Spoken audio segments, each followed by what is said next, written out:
posteriore è molto più stabile rispetto frenata fa paura.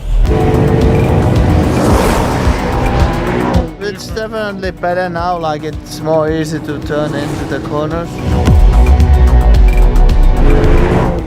Kimi, check the stability in the long and fast corner. Yeah, it's okay.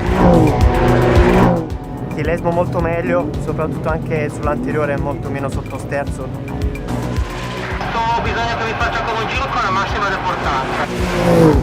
Una volta che scendo dai cordoli la macchina si muove molto meno. Ok, Antonio in questo giro. Il problema che avevo sempre lì è che appunto si alleggeriva lo sterzo mi andava sempre un po' il sottosterzo. Ok. Invece oggi sento meno sotto e più accompagnata davanti, soprattutto davanti. Going low down force. Okay. So you check. So more top speed.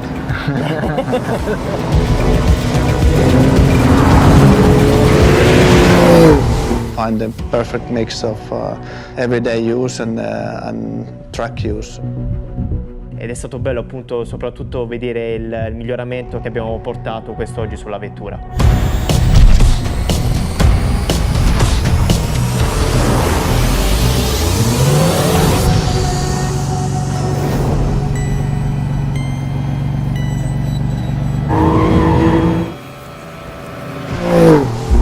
Like us in the racing, it's kind of never-ending story.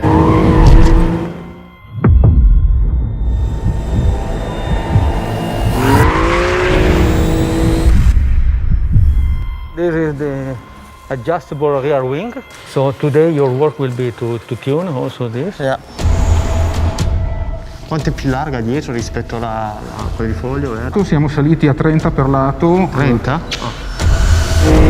And this is the new air intake to increase the cooling of the air. Yeah. Because we have the central exhaust. Yeah. And so we have to retune the rear extractor to always work on the downforce. Avete coperto tutto, L'efficienza aerodinamica, il fondo deve essere totalmente piatto. We take care about the interaction between the rear wing and the diffuser in the Sauber wind tunnel. The new splitter, and this is the registration Where you can move screws. And in addition, we have a new street legal tires that we have chosen together with Michelin that will guarantee a better grip and a better lap time. It looks nice and it will be exciting to drive it. We often get asked at what point we started designing the GTA. Truth is, we immediately after the Quadrifoglio launch in 2016 continued to play with ideas of where else to take this amazing car. So it was actually over the course of many, many years that we started sketching on a more extreme version of the Giulia. And for the 110th anniversary, it seemed to be the right time to actually show this creation. When we thought about the anniversary, we wanted to bring something very unique on the market. We wanted to celebrate this, and the best celebration that you can do is to bring a new car for the L50, for the customers, for all the ones who are fallen in love with Alfa Romeo. So we tried to create a link between the current range that we have with the Giulia and the Stelvio and the history that we had. So really this car, more than the celebration of the anniversary, is a gift. It's a gift for 500 customers, it's a gift for 500 people who love Alfa Romeo.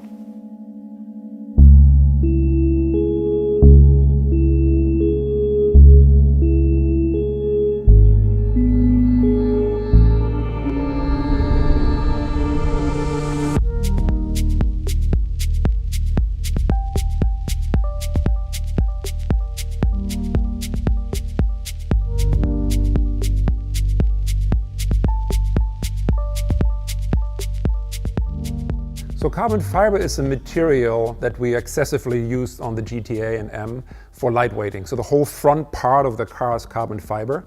A lot of the carbon fiber you don't even see. The hood, for example, is carbon fiber.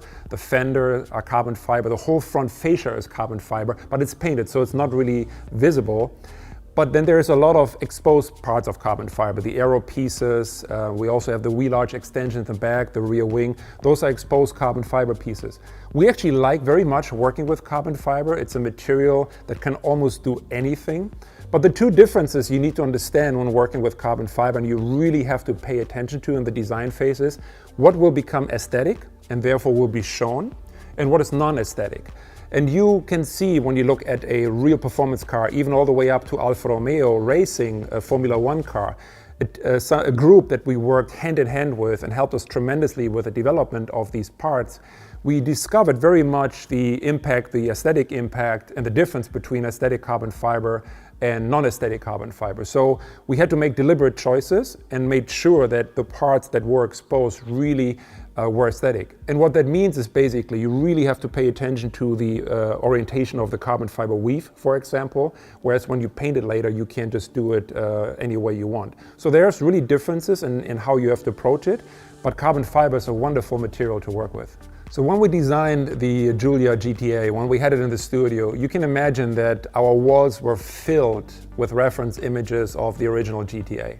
And one thing you can't escape looking at these images were some of these iconic liveries. And what I really liked about them is they had a completely different solution than you saw on maybe other brands at that time, with this kind of dipped nose. And the dipped nose basically was done back in the day to identify the driver. So the car either had a complete nose in white or in light blue or in ochre and this kind of burnt yellow.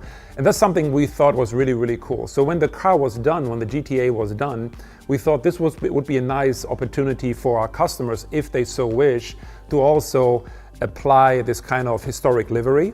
So while the car in itself is not referring to the GTA with retro design or anything, but just the nameplate, we thought with the liveries, we allow our customers to actually create this nod to history, to actually make that connection to the original GTA and apply some of these really, truly iconic liveries.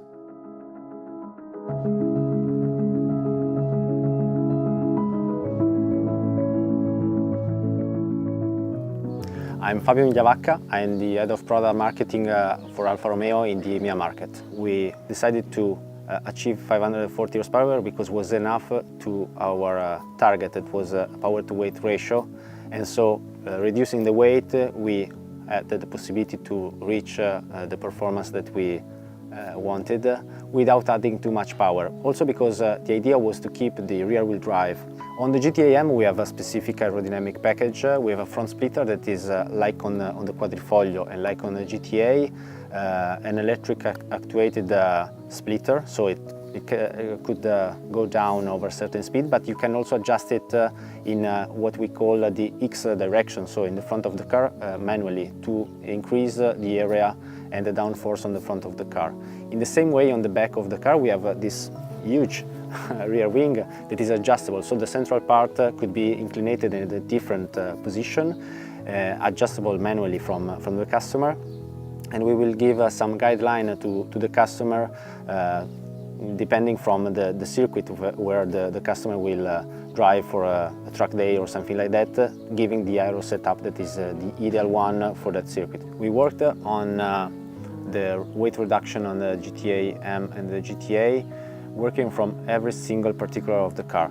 If you look outside the car, the front fascia of the GTA and the GTA-M are totally revised for the aerodynamic needs, but are made also in carbon fiber, so reducing the weight. The pieces of the car has been redesigned. For example, the windscreen of the GTA and GTA-M is thinner than the standard Quadrifoglio, reducing the weight.